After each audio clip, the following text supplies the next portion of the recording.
Today we are going to listen the second story of this video series, and the name of the story is Adam and Eve. Adam and Eve were the first two humans that ever existed.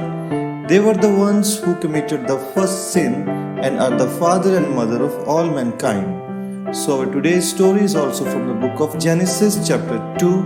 So let's listen to the story. When God created Adam from the dust of the earth and gave him life by breathing into his nostrils, he brought all the animals that he had created and showed them to Adam. Adam was the honor of naming the animals, but after all had been named, God felt that there was no suitable helper for Adam, which is why he decided to send Adam into a deep sleep, and from his rib created Eve, who Adam called woman, because she came from a man. God created the Garden of Eden as their home, and in it were all types of trees that God told Adam and Eve.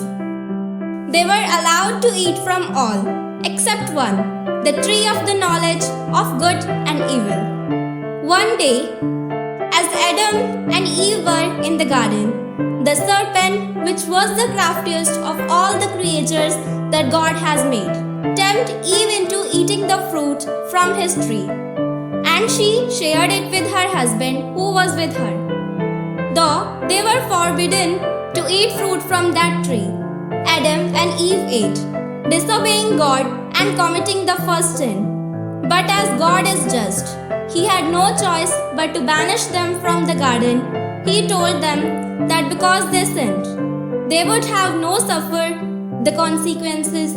They would have to work very hard to make the ground produce food. They would feel pain and they would eventually die after a very hard life.